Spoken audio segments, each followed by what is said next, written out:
Bismillahirrahmanirrahim. Assalamualaikum warahmatullahi wabarakatuh. Semua. Di sini saya masih akan membacakan kitab Sirrul Asrar karangan Syekh Abdul Qadir Al-Jailani. Ila hadrati ruh Syekh Abdul Qadir qaddasallahu sirrahu wa nafa'ana bi'ulumihi. Al-Fatihah. A'udzu billahi minasyaitonir rajim. Bismillahirrahmanirrahim. Alhamdulillahi rabbil alamin arrahmanir rahim maliki yaumiddin. Iyyaka na'budu wa iyyaka nasta'in ihdinas siratal mustaqim. Siratal ladzina an'amta 'alaihim ghairil maghdubi 'alaihim waladdallin. Bismillahirrahmanirrahim. Al-faslu tsani. Fasal yang kedua. Jadi kemarin kita sudah membahas tentang fasal yang pertama. Bagian pertama sudah selesai. Sekarang kita akan membahas tentang fasal yang kedua. Fi bayani raddil insan ila asfalis safilin. Fasal yang kedua ini akan menjelaskan tentang bagaimana derajat manusia itu akan dikembalikan kepada posisi yang paling rendah, asfalis safilin. Jadi di sini ada penegasan bahwa memang dulunya ya, manusia itu diciptakan oleh Allah ya, ditempatkan pada posisi atau derajat yang tinggi. Kemudian oleh Allah ya diturunkan atau dikembalikan raddil insan, diturunkan atau dikembalikan atau di downgrade ya ke derajat yang paling rendah. Ada apa sebenarnya? Lama khalaqallahu ta'ala ar-ruhal qudsi.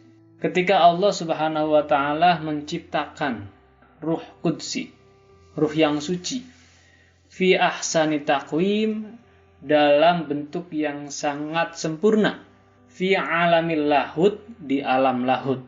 Jadi mula-mula Allah Subhanahu wa ta'ala menciptakan ruhul qudsi dalam bentuk yang sempurna di alam lahud. Tsumma arada ayyaruddahu ilal asfal. Kemudian Allah menghendaki menurunkan derajat Ruhul Qudsi itu kepada derajat yang rendah. Li ziyadatil unsiyati wal qurbiyah. Karena apa? Karena bertambahnya ya rasa senang dan rasa kedekatan dengan Allah. Jadi karena Ruhul Qudsi itu sudah merasa nyaman, ya, merasa dekat dengan Allah. Akhirnya oleh Allah, Ruhul Qudsi ini malah diturunkan, ya, posisinya. Kenapa? Ada apa? Gitu ya. Kama qala ta'ala, seperti yang difirmankan di dalam Al-Quran oleh Allah Subhanahu Wa Taala, fi maq'adi sidqin 'inda malikim muqtadir. Ketika Ruhul Qudsi itu ditempatkan pada posisi yang sangat tinggi, inda malikim muqtadir ya. Di samping Allah, zat yang menguasai dan maha berkuasa. Surah Al-Qamar ayat 54-55. Kemudian raddahu awalan ila alamil jabarut. Yang pertama, proses downgrade atau proses penurunan derajat ini ya, dari alam lahut tadi Allah turunkan kepada alamul jabarut. Wa ma'ahu bidarut tauhid. Ketika Ruhul Qudsi itu diturunkan ke alamul jabarut, di situ masih ada yang namanya buah-buah tauhid. Fazara'a min nuraniyatihi fi dzalikal alam. Sehingga buah atau benih-benih ini ditanam, ya, sehingga akan benih-benih tauhid ini ditanam sehingga akan melahirkan cahaya di alam jabarut itu. Wa albasar ruhal qudsi al-kiswah. Nah, di sini Allah Subhanahu wa taala ya memberikan casing untuk ruhul jasad ini. Allah Subhanahu wa taala memberikan penutup atau cover ya. Jadi dikasih casing ya, al-kiswah min dzalikal alam. Ruhul Qudsi di alam jabarut ini diberikan oleh Allah mika ya. Jadi ada tempatnya, dia dikasih tempat ya, dikasih casing. Bahasa yang pasnya itu Jadi sepertinya Ruhul Qudsi ini masih belum punya tempat, kemudian diberikan tempat oleh Allah. Jadi dimasukkan ke dalam tempat, mungkin seperti itu ya. Wallahu alam. Wa kadza ila alamil malakut, dan setelah itu Allah Subhanahu wa taala mengantarkan, atau Ruhul Qudsi ini diantarkan ke alamil malakut. Jadi dari alamul lahut, kemudian alamul jabarut, kemudian diturunkan lagi ke alamul malakut ya. Kemudian summa ila alamil mulk, kemudian diturunkan lagi ke alamul mulk. Nah, fa khalaqalahu minhu kiswatan insoriyatan. Nah, di sini Allah Subhanahu wa taala menciptakan untuk Ruhul Quds ini satu casing yang kaila yahtaqiru bihi alamul mulk. Satu tempat, satu casing ya, yang tidak bisa terbakar ya. Jadi memang Ruhul Quds ini sangat suci ya.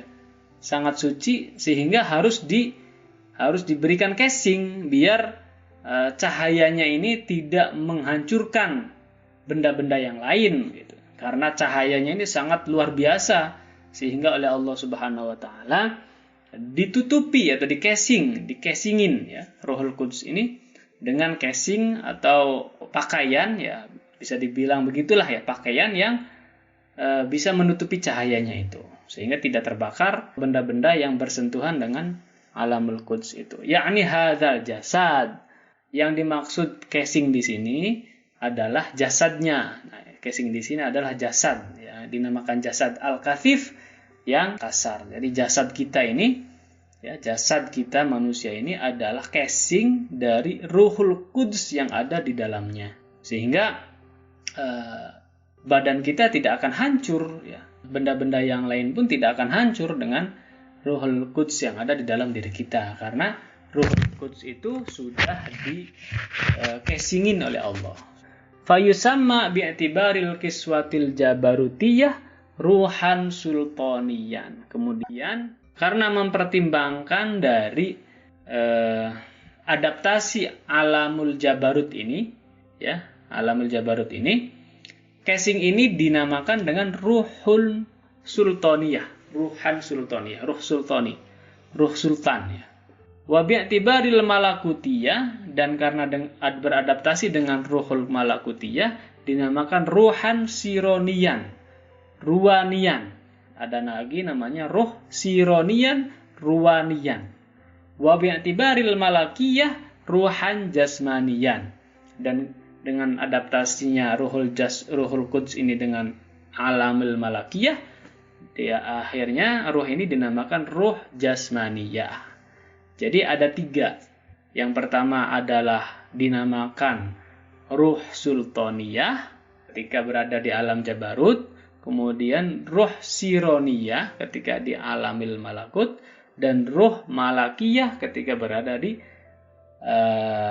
alam malakiyah. Ruh jasmaniyah ketika berada di alam malakiyah.